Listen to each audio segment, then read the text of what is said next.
How do you deal with a TPK and the aftermath in Dungeons and Dragons? Here's how.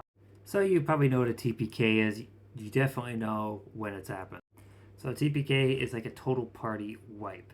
So it's when the entire Dungeons and Dragons party's been unalived by an enemy, usually in a combat encounter. This probably happened for a few reasons. Either the DM made some grave errors or miscalculations, or they were just inflexible, or just didn't catch the vibe that something was wrong. Sometimes it's the players, they can get stubborn, overconfident, or they just have a poor strategy. And the third reason is usually luck, either really good dice luck from the dungeon master, or just awful luck for the players. So the first step, breathe and wait. Look, a TPK sucks. So you just don't want to make a decision right away. You just got to swallow that pill. It's like drinking cough medicine, but it's kind of necessary. You have to kind of taste it to know what to do next. So my advice is just end the session right there when a TPK happens, and then kind of deliberate what to do between sessions, sleep on it. You can always ask the party what to do later, either together in a poll, like are they really invested in their characters? Do they want new characters? Do you feel as a dungeon master that their story is over or not? This can also be talked in session 0 a lot, so we'll get to that in a sec. So step 2 is to decide on a follow-up. Option A, full recovery.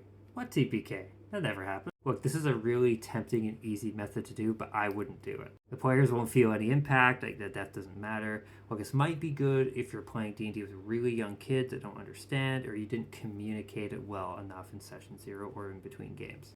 The second option, the bad guy just wants them alive.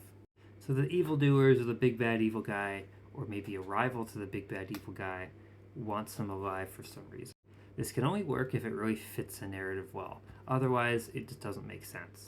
Is there some sort of political reason that the party should be alive?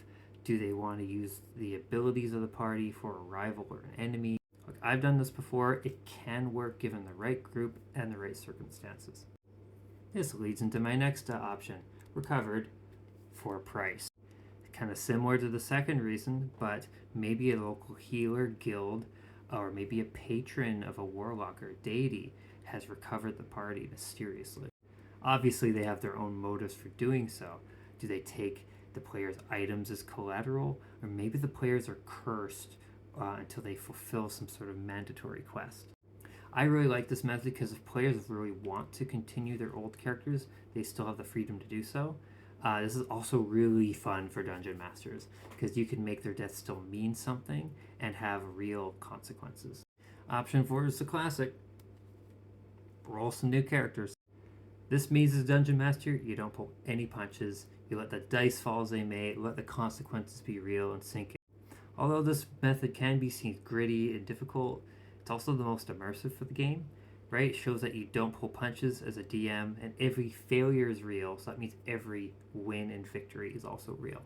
You also might want to use this method if you've already used another method, so you can kind of show your party, like, hey, this game's real, things will happen. Plus, I do find it really interesting if the new group of characters finds and picks up the trail of their old group and maybe even grieves the lives of their old characters in some way. So that begs the question, what can you do to prevent a TPK? My first tip will always be this. It's always session 0. Make characters falling in combat a topic.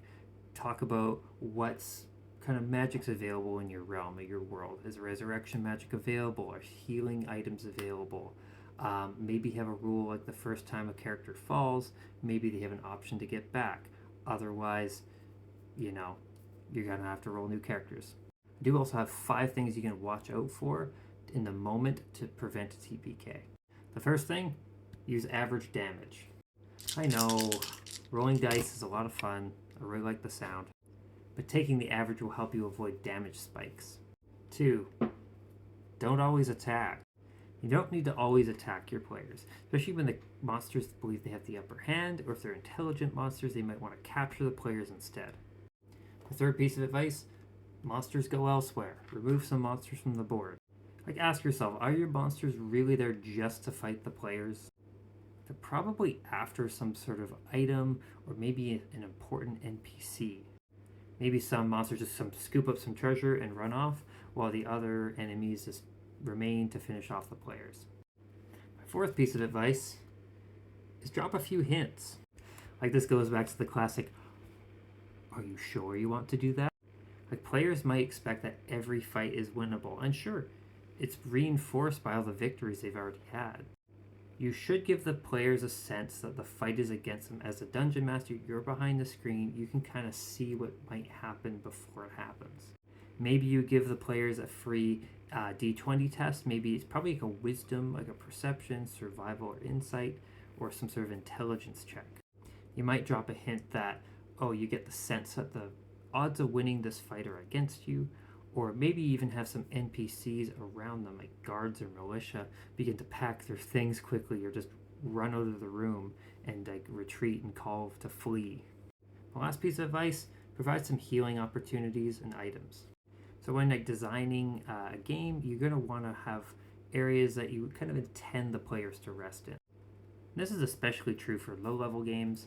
Again, healing items like healing potions are really easy to consume. It only takes a bonus action. So yeah, make sure you're consciously supplying and tracking how many healing items you're giving the party, or mark how few you're giving away. So yeah, that's it for me. What was your TPK like? I want to know. You can dump your trauma below. I'd love to hear your experience. What mistakes were made, you think, and what TPK aftermath solution did your DM and table go for? Just let me know in the comments below. Thanks for watching, and check out my Substack for the full article on this. Thank you.